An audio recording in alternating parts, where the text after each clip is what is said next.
Hello, everyone. Welcome to our session, How Niche Communities Are Shaking Things Up in the World of Streaming. My name is Maria Thrasher, and I'm excited to moderate this panel with these wonderful people that are doing amazing things in the world of streaming. And joining me today are, to my left, immediate left, is Daryl Fannin, the curator behind Keynote, a platform champion independent cinema. Andrea Berry from Theta Labs, Theta Labs, a company revolutionizing video streaming with blockchain technology. And Adriana Shaw, the founder of Herflix, a platform dedicated to empowering female filmmakers. And I'm going to start with Miss Adriana.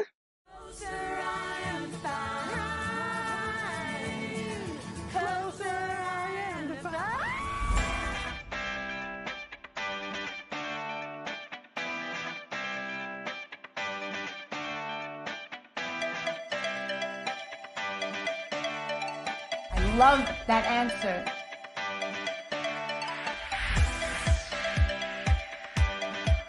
Hi.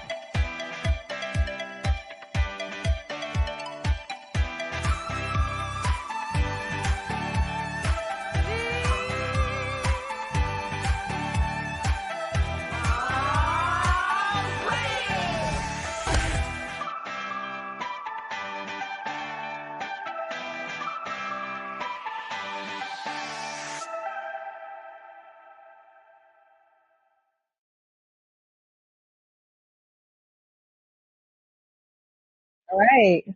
That's wonderful. So Adriana, can you share a little bit more about Herflix and your inspiration and how it all began? Of course, but let me just say that at my age, to be considered here to shake things up is an honor. So, thank you, Maria. I appreciate it. So Herflix, as you saw, is about movies about, for, and by women. But the idea started many years ago. I was marketing one of the first major sell-through home videos, Jane Fonda Workout, if you remember that. And women at that time for the most part, did not own VCRs. Men had them for horror films, some adult films, etc. It was when they got a Jane Fonda cassette, then they went out and bought a VCR so they could play it. And it helped change the industry. Many years later, I was selling films in the international market when it became really a strong, robust market. But you could not sell a film that had a woman lead at that time.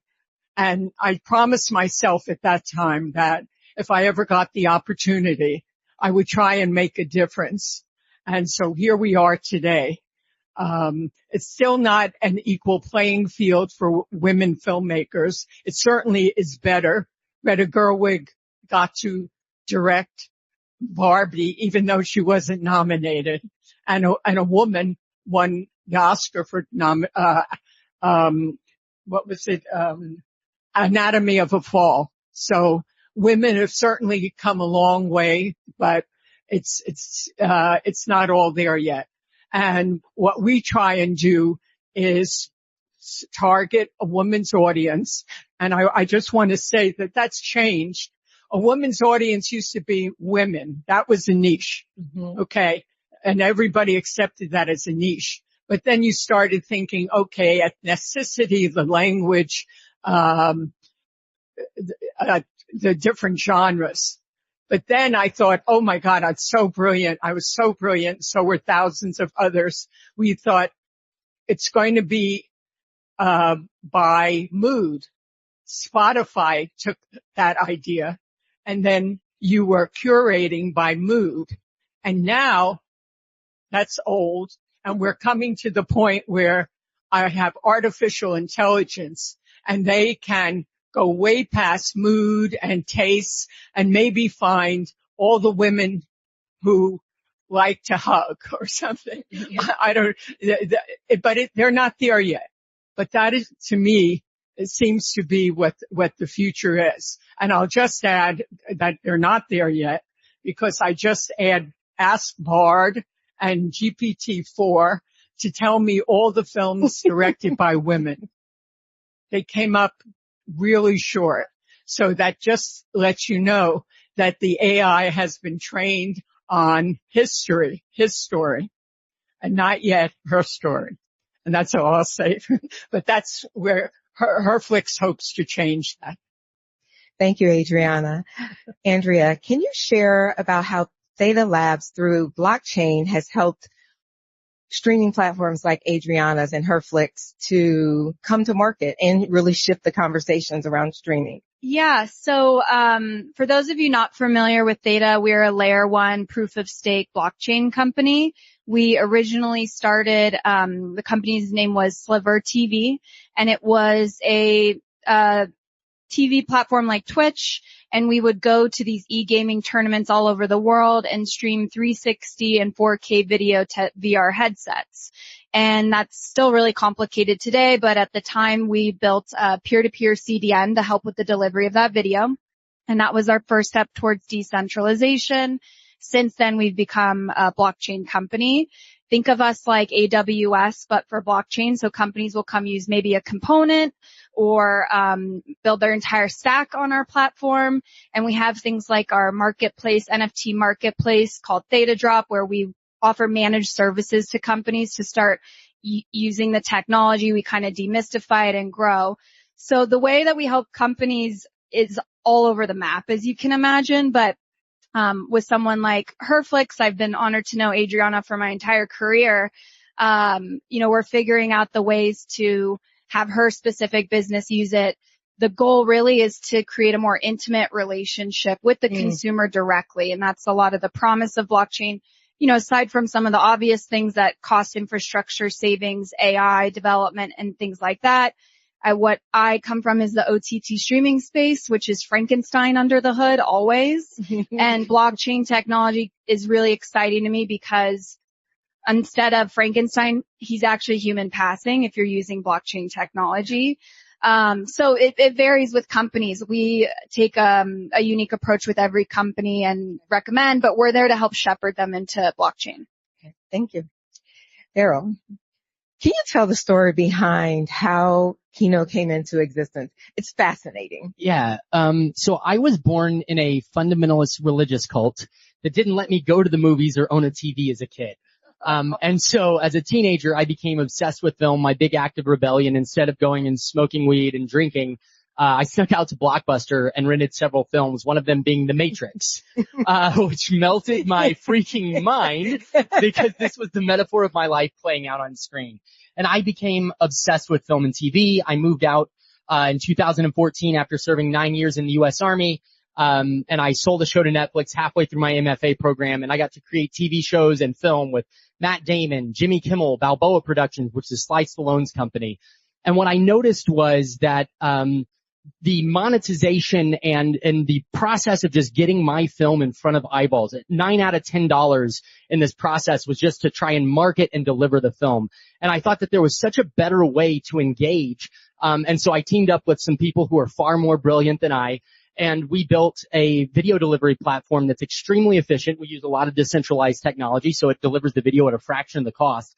But what's really cool is this is a dual screen experience. So you can watch the movie with the cast and crew on your Roku or your smart TV.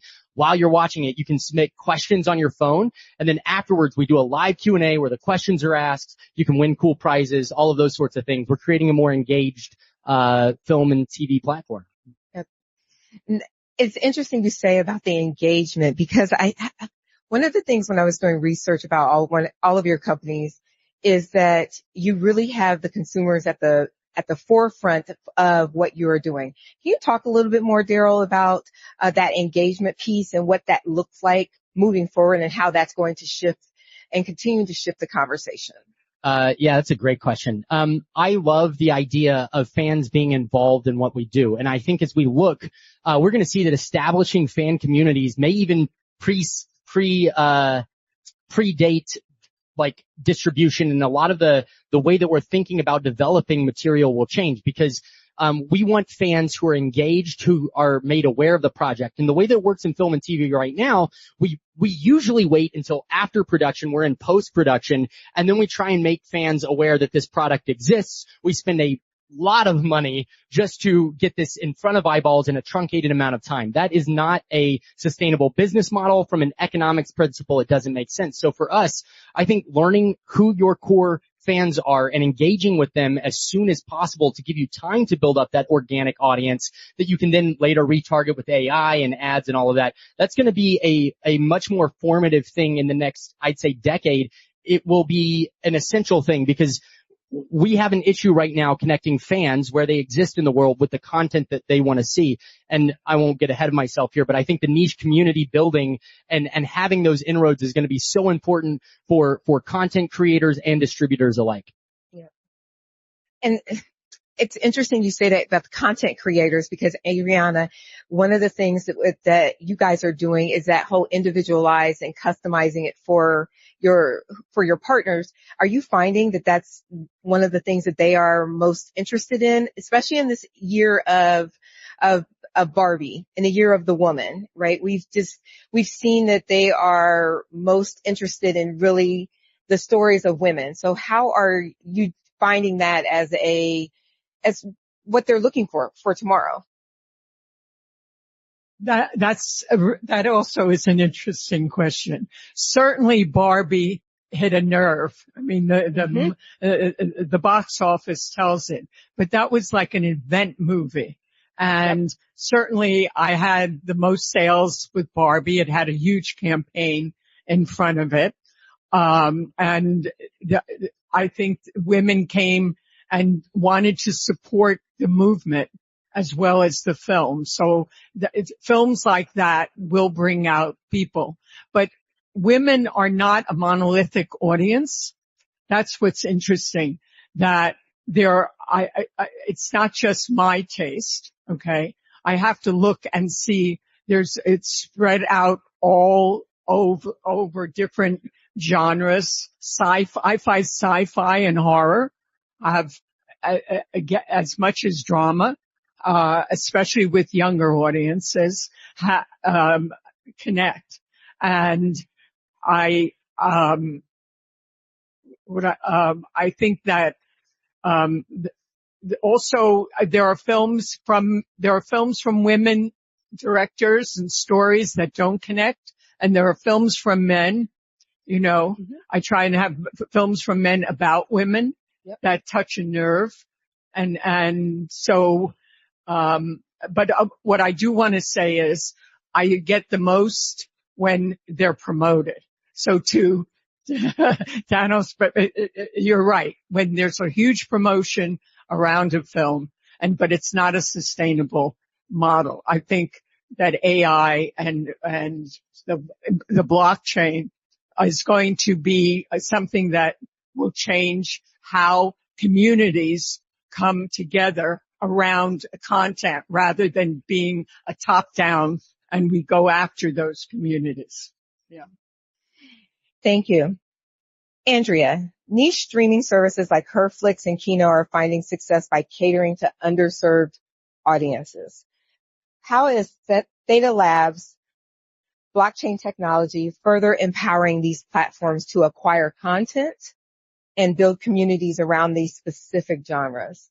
Yeah, lots of different examples come up, but one specific one that is tangible today that you can all look up is we have a creator on the platform. His name is Rob Feldman. His background is in comic books for Rocket Ship Entertainment, a major distributor company, and he had a comic book that he put on the blockchain and made like a pinball arcade game, very simple, bootstrapped it, kept it easy, but you can only play the game if you bought his NFT. Now we're getting into the part of the industry now or of growth where we don't call them NFTs anymore, which I think we're all happy about.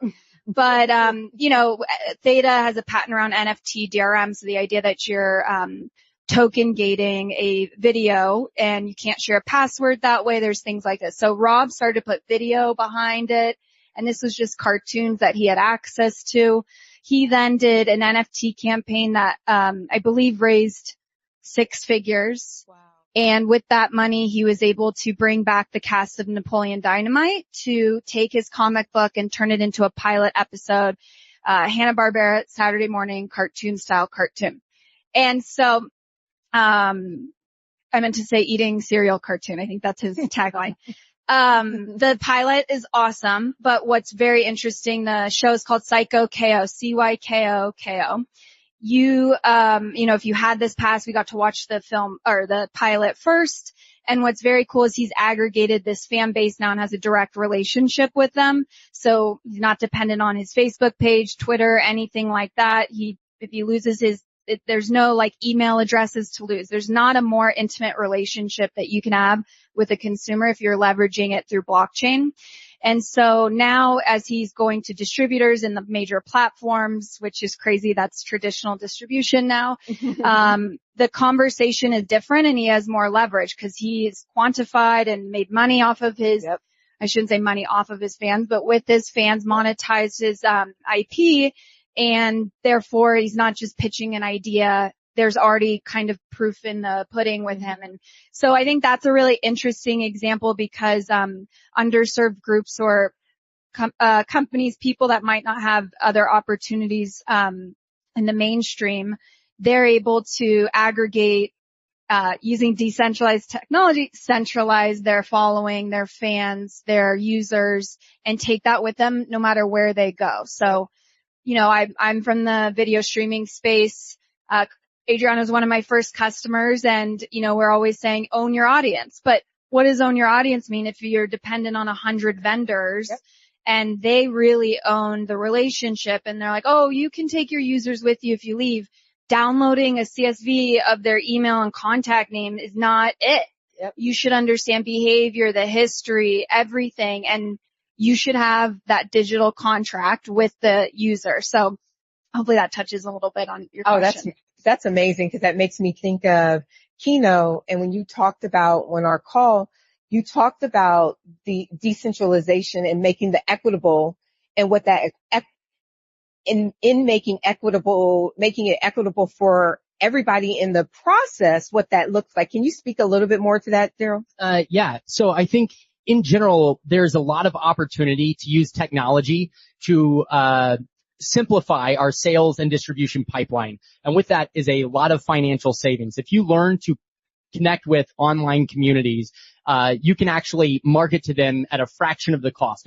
It'll cost you dollars now to reach tens of thousands of people as opposed to thousands of dollars. And so what you can do on scale is really exciting. And with those savings, obviously, you can then empower more money going back to the filmmaker. And I know blockchain automates a lot of this in the royalties, which is really interesting on the infrastructure side.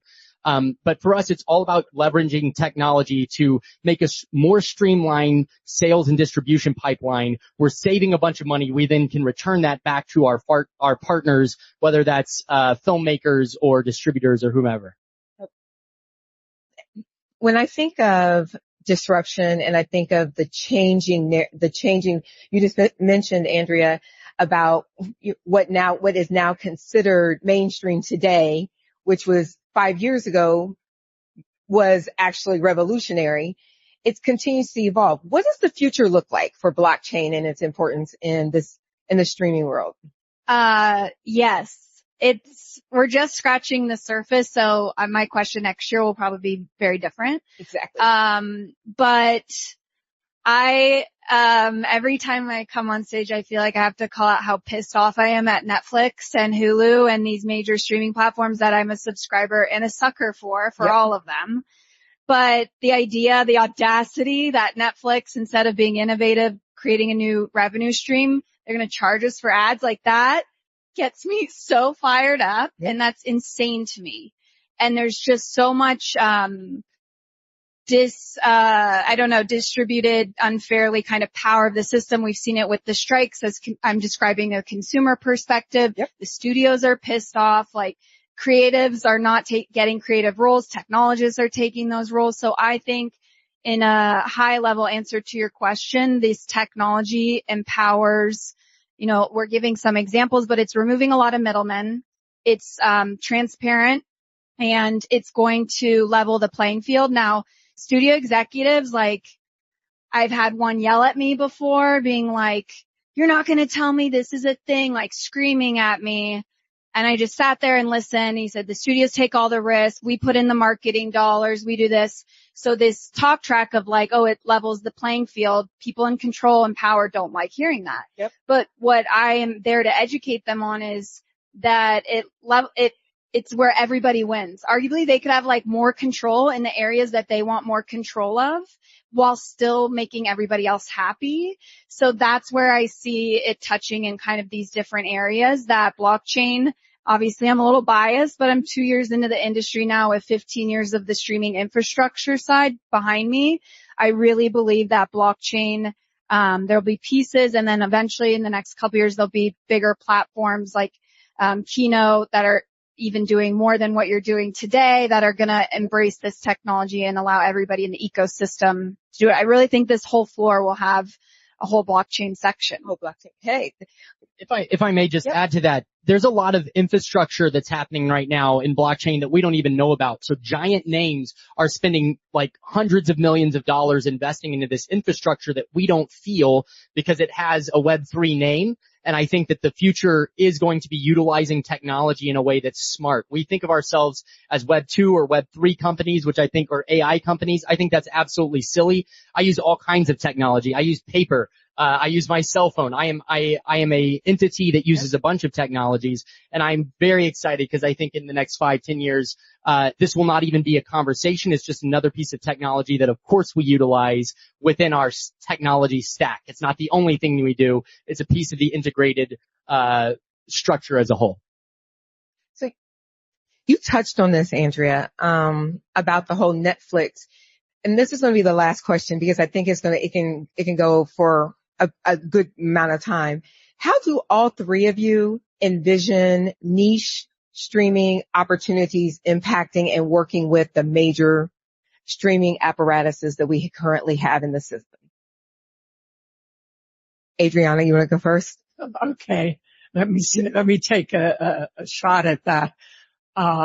First of all, one of my concerns, certainly I appreciate and have, that I am able to distribute films from all the Hollywood studios. So I have a specific interest in making sure that they survive along with all independents, right? I want them to survive. However, I sometimes think, Amazon bought MGM, and certainly Netflix could, they haven't come to the fore. They could buy some of the Hollywood studios. Yep. So, or they, and that could be a possibility in the future, or else break them up.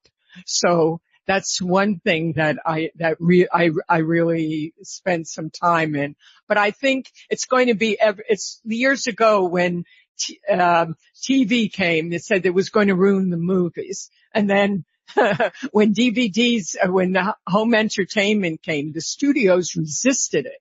You'd have to know that when those video cassettes came out, they came late to the game. They really did. And then finally they said, oh, okay, yeah, this is the business. All right. So all along the studios have trailed what was in the forefront and what's the future. But in the end, it turns out people are going to go back to the movies. They are now, people are going to watch Netflix. I'm going to get independent films and sell them as much as the Hollywood studio films, and then be able to put other films on the blockchain with Zeta. So I think ultimately, if everybody, there's room for everyone. Yep. You want to take it, Andrea? Yeah. So a few years ago, I was working at Vimeo Enterprise, and I worked on their OTT team. And they were powering like 1,300 of these OTT channels, everything from fitness, faith, woodworking, bird watching to Criterion Channel, and other kind of mainstream media and entertainment. And when we looked at the data science, it was really interesting that, it was shocking the number of minutes spent for general entertainment versus niche content. I'm talking like 27 minutes versus 400 minutes per session. The interesting part around churn, the loss of a subscriber when niche channels increase their prices up to $20 more per month, zero churn. Zero churn was affected, while general media entertainment, even just a couple dollars, they would see double digits percentage of churn. And so it was really interesting, and it reminded me of, magazine subscriptions. Like my grandmother's very proud of her Taste of Home magazine. It's like the coffee table, the talking piece. People have that identity that they feel spoken to when it's niche content, niche audiences. So I think that will be the next wave of streaming wars, is these unique niche audiences that are strong and small and mighty, because they will be I think that the Patreon models have proven this, but sorry, I'm thinking now 3 different things to cram in here. But I think that it's more powerful than general entertainment, and you own that relationship in more intimate ways, so you can call action and conversion upon it. I think people are really tired of the things I was describing earlier, and they want to feel like connected to the content, the creator, or even the platform that they feel seen. So these niche communities will drive that.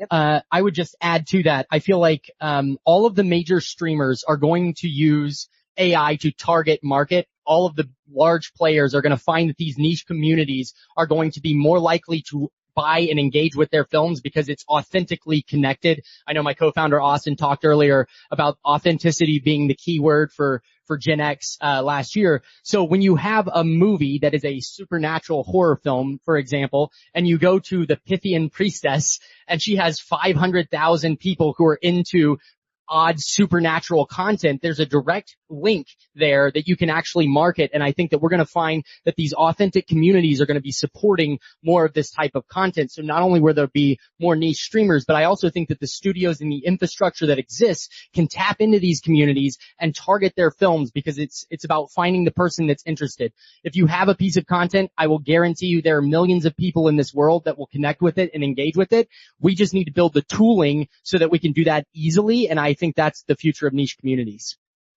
Thank you. What an amazing panel you guys have been today.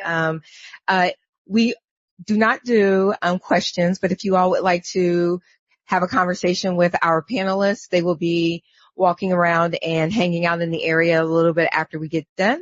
And without any else, thank you so very much. It's been a pleasure. Thank you, Maria.